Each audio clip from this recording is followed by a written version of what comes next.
Praise the lord.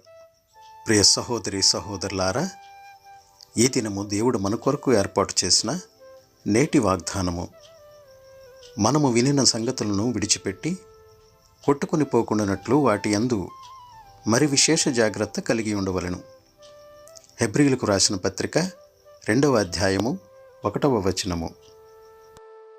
సహోదరి సహోదరులారా, ఈ హెచ్చరికలు వేటి గురించి అంటే, శుభవార్తను తేలికగా తీసుకోవడం, అపనమ్మకం, దారి తొలగిపోవడం, తెలిసి పాపంలోనే కొనసాగడం, దేవుణ్ణి ఆయన వెల్లడించిన సత్యాన్ని నిరాకరించడం, క్రీస్తు ద్వారా క్రీస్తును గురించి దేవుడు వెల్లడించిన దివ్య సత్యానికి విరుద్ధంగా ఉద్దేశపూర్వకంగా పాపం చేయడం గురించి చేస్తున్న హెచ్చరిక ఇది.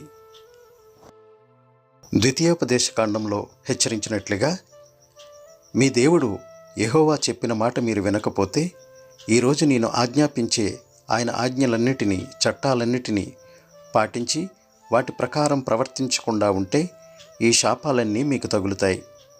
పట్టణంలో మీకు శాపం ప్రాప్తిస్తుంది, పొలంలో మీకు శాపం ప్రాప్తిస్తుంది, మీ గంపకు, మీ పిండి పిసికే తొట్టికి శాపం ప్రాప్తిస్తుంది, మీ సంతానానికి, మీ భూఫలాలకు, మీ ఆవులు, గొర్రెల, మేకల పిల్లలకు శాపం ప్రాప్తిస్తుంది.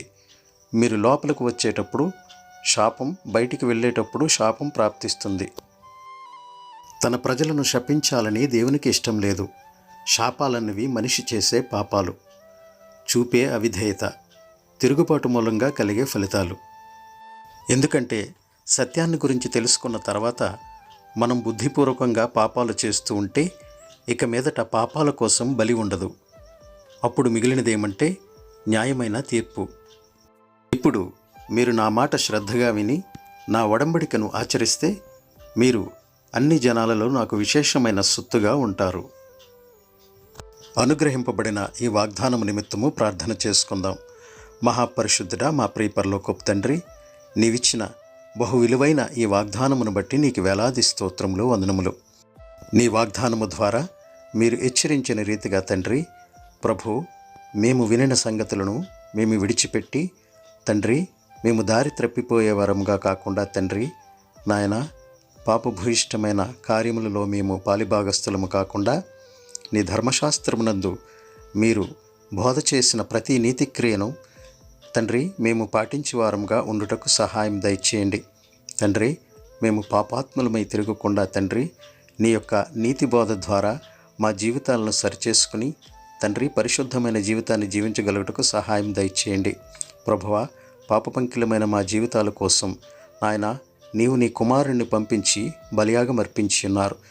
క్రియారూపకంగా మీరు నాయన తండ్రి మీరు నిరూపించి ఉన్నారు తండ్రి. అదే విధముగా నీ యొక్క బోధను ధర్మశాస్త్రము ద్వారా మీరు మాకు తెలియజేస్తున్నారు తండ్రి.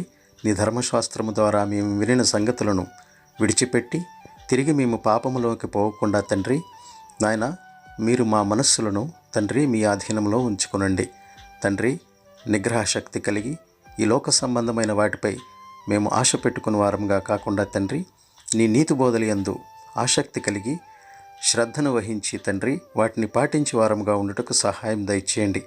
మేము ఈ నీతి క్రియలను తప్పి శాపము పొందేవారము కాకుండా తండ్రి నాయన నీ యొక్క దీవెనకరమైన జీవితాన్ని మేము నాయన గడపగలుగుటకు సహాయం దయచేయమని నీ కృపా సన్నిధి ఎల్లవేళలా మరి నాయన ఈ వాక్యం వింటున్న ప్రతి ఒక్క బిడ్డకును వారి కుటుంబాలకును అనుగ్రహించమని మా ప్రభువును ప్రియరక్షకుడైన యేసు వారి దివ్యనామమున అడిగి వేడుకొనుచున్నాం తండ్రి. ఆమెన్.